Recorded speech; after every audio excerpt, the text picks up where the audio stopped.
शिवलिंग को बनाने के लिए मिट्टी कहाँ की होना चाहिए, किस जगह पर बनाना चाहिए, मिट्टी में कैसा जल मिलाना चाहिए। जब शिवलिंग का निर्माण करें, शंकर के शिवलिंग को जब बनाएं तो सबसे पहले कैसे बनाएं, उस तक का विधान शिव महापुराण में और लिंग पुराण में कहा गया।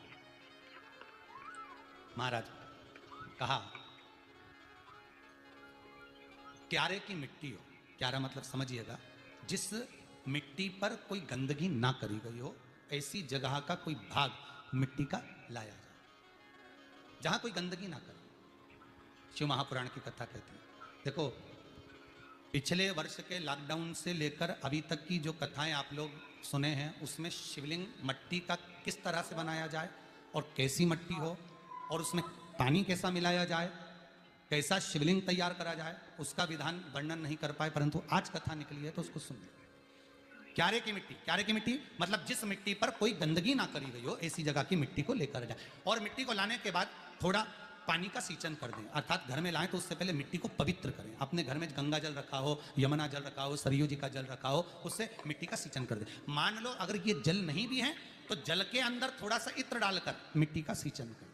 अगर इत्र भी नहीं है तो जल के अंदर थोड़ा सा दूध डालकर मिट्टी का सींचन करें। दूध भी नहीं है तो एक बेलपत्री जल के अंदर डालकर उस पानी का सींचन करें। बेलपत्र भी नहीं है, पीपल का पत्ता डालकर उसका सींचन कर दें। पर मिट्टी पर घर में लाते से ये नहीं कि जल बनाना है तो मिट्टी अगर एक दिन पहले लाए हो, 2 दिन पहले लाए हो, 4 दिन पहले लाए हो तो उसी दिन जल का सींचन होना चाहिए। ये नहीं कि जिस दिन बनाएंगे उस दिन सींचन होगा। मिट्टी पर पानी का छींटा, सींचन भले ज्यादा मत डालो पर छींटा तो उस दिन लगा देना चाहिए जिस दिन घर में मिट्टी लेकर आए हो, जिस दिन लेकर। फिर भले तुम शिवलिंग 15 दिन बाद बनाओ, 8 दिन बाद बनाओ, 10 दिन बाद बनाओ, 3 दिन बाद बनाओ, पर उस समय पर मिट्टी का सींचन उस समय हो जाना चाहिए।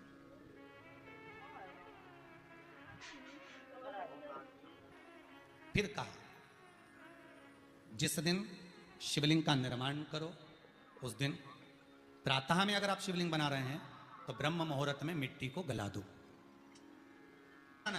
उसका भी प्रमाण, उसका भी शास्त्र वर्णन करा किस जल से गलाया जाए। शिव महापुराण की कथा कहती है अगर आपको आज शिवलिंग का निर्माण करना है, शाम को आप शिवलिंग का निर्माण कर रहे हो तो अपने पानी का जो मटका होता है, हंडा होता है, रसोई घर में जहां पानी भर कर रखते हो उसके नजदीक में एक कलश जिसमें अलग से ताजा जल भरा जाए और उस पर प्लेट ढकी हो और उस पर एक चावल का दाना रखा हो, उस जल को लेकर आओ।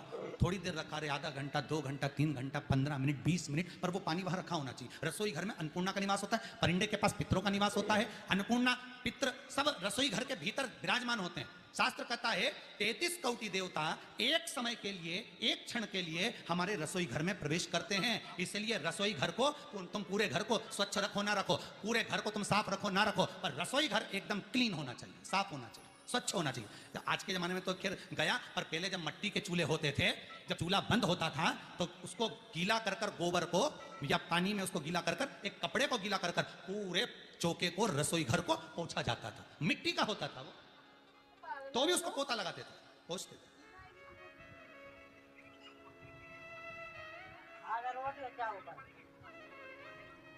तो पहला क्रम है पार्थिव शिवलिंग का निर्माण।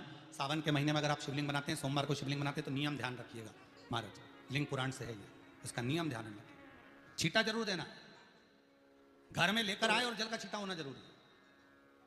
2 दिन तक, 3 दिन तक मिट्टी रखी हुई है और उसके बाद अगर आपने पानी का छींटा नहीं दिया है और आपने डायरेक्ट मिट्टी को गला दिया और उसके बाद बनाया तो उसका कोई प्रमाण नहीं। जल का छींटा अवश्य, फिर उसको रख दें।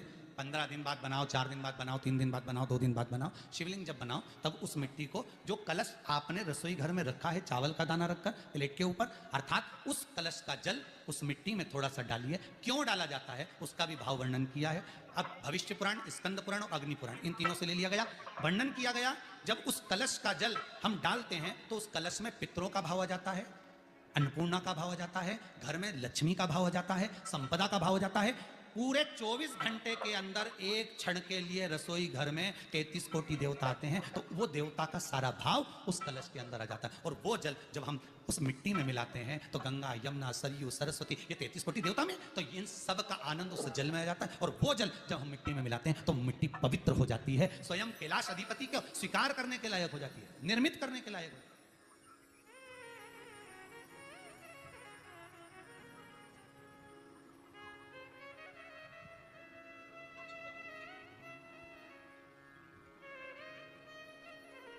शिवलिंग का निर्माण। अब शिवलिंग का निर्माण कैसे करना? मिट्टी में गला दिया पानी में। सबसे पहले शिवलिंग बनाने से पहले पात्र जो होता है उसके नीचे एक बेलपत्र रखी जाती है। क्या रखना है? एक बेलपत्र। शंकर को झेलने के लिए कोई साधारण नहीं है पात्र जिसपे झेला जाए। स्वयं गंगा शिव की जटा में और आप शंकर के शिवलिंग का निर्माण कर रहे हो, कोई साधारण नहीं हो सकता। स्वयं आप विदेश संहिता के अंतर्गत पढ़े कि ब्रह्मा और विष्णु, ब्रह्मा ऊपर जा रहे हैं, भगवान विष्णु नीचे जा रहे हैं, तो पता नहीं कर पा रहे कि यहां चरण कहां पर और शीश कहां पर, उसको जान ही नहीं पा रहे।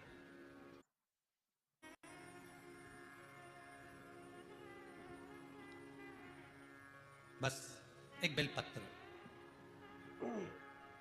साधारण भाव में बेलपत्र भी सीधा भाग, और इस बेलपत्र की जो डंडी है वो उत्तर दिशा में रखना है थाली के अंतर्गत। जब आप शिवलिंग का निर्माण करें उत्तर, इसके ऊपर जो गलाई हुई मिट्टी है वो डाल दीजिए, और डालने के बाद सबसे पहले शिवलिंग का स्वरूप बनाना है। सबसे पहले नीचे की जलाधारी नहीं बनाना। क्या बनाना है? शिवलिंग का स्वरूप बनाना। बनाने के बाद उसी शिवलिंग के पास में और मिट्टी डाल लीजिए, फिर जलाधारी का निर्माण करें। फिर जलाधारी,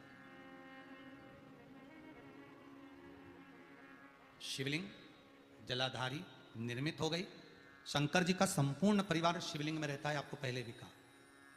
भगवान भूत अधिपति भूतेश्वर भगवान शिव का संपूर्ण परिवार शिवलिंग में, पहले भी कथा में कहा, आज फिर आपको वर्णन कर देते हैं।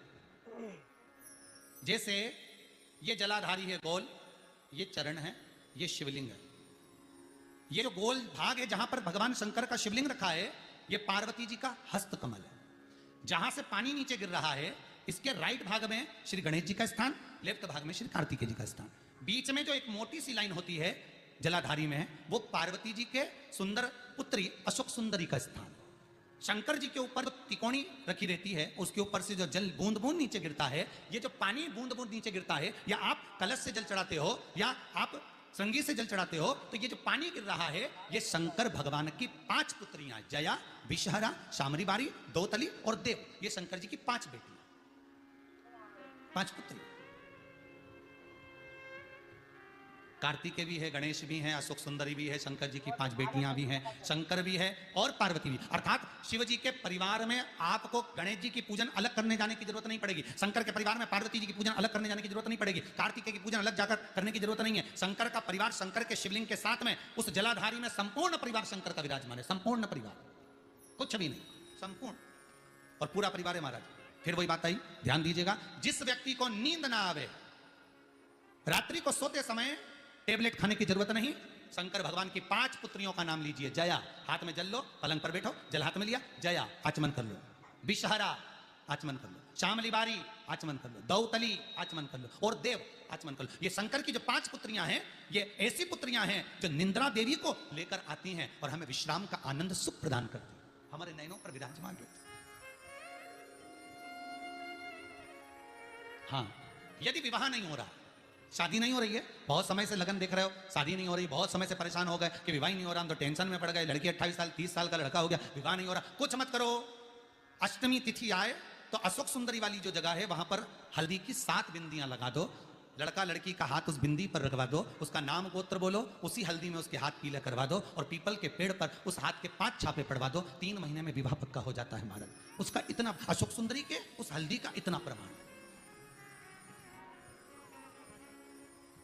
3 माह के अंतर्गत विवाह नक्की हुआ। इतना इतना प्रमाण है महाराज। भगवान शिव की आराधना का कोई साधारण फल है महाराज।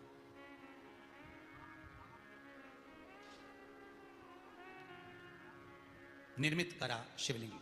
एक बार सब जितने भी टीवी पर बैठे हैं, सम्मुख में कथा सुन रहे हैं, फेसबुक यूट्यूब पर सुन रहे हैं, एक बार साथ में समझें वापिस निर्माण को, शिवलिंग के निर्माण को। मिट्टी लाए, स्वच्छ जगह की, जल का छींटा दिया, रखा। जब शिवलिंग बनाया तो 1 कलश पानी पहले से 2 घंटा, आधा घंटा, 15 मिनट, 20 मिनट पहले उसको रख दिया। उसी पानी से उसको गीला करा। गीला करने के बाद उसका निर्माण, सबसे पहले बेलपत्री, बेलपत्री के ऊपर मिट्टी, मिट्टी के ऊपर रखकर शिवलिंग का निर्माण, फिर जलाधारी का निर्माण, जलाधारी का निर्माण और शिवलिंग का निर्माण पूर्ण होने के बाद में फिर बाबा का सुंदर भाव से आप श्रृंगार करें, अभिषेक करें, पूजन करें। और एक बात याद रखना, पार्थिव शिवलिंग का अगर निर्माण करा है तो आपको वो पार्थिव शिवलिंग को रात्रि होने से पहले विसर्जन होना जरूरी है। हाँ, अगर कोई शिवरात्रि का दिन है, तो फिर आप पूरी रात रख सकते हो।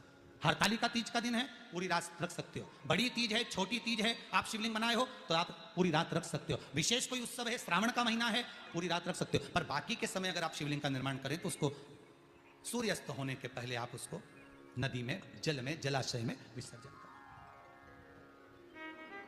बहुत ध्यान दीजिएगा, विसर्जन करते समय जब आप विसर्जन करें, पानी में अपने पात्र को, शिवलिंग को जब छोड़ें, उस समय पर ध्यान दीजिएगा कि शिवलिंग की जो जल की धार है, जिसका उत्तर की ओर जो जल की धार होती है, विसर्जन करते समय वो जल की धार अर्थात वो उत्तर का भाग हमारी ओर होना चाहिए। और थाली इस तरह से पकड़ें कि वो भाग हमको जब डालें तो वो भाग हमको दिखे, थोड़ा सा नजर आए पानी में डालते समय। और जब वो थोड़ा भाग दिखता रहे, और जिसलिए आपने शिवलिंग बनाया, जिस कामना से आपने शिवलिंग बनाया है, वो कामना उस भाग को पानी में देखते देखते बोल दीजिए, वो कामना पूर्ण हो जाती है। इसको कहते हैं पार्थिव शिवलिंग का निर्माण करना और उसकी आराधना करना। उसकी आराधना कई लोग करते हैं, बना भी लेते हैं, पूजन भी करते हैं, और कई बार कहते हैं हमारा काम नहीं, तो उसमें भगवान का दोष नहीं है, दोष अपना देखो।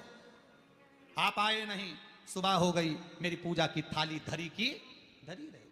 क्यों नहीं आए, किस लिए नहीं आए, वो हमें देखना।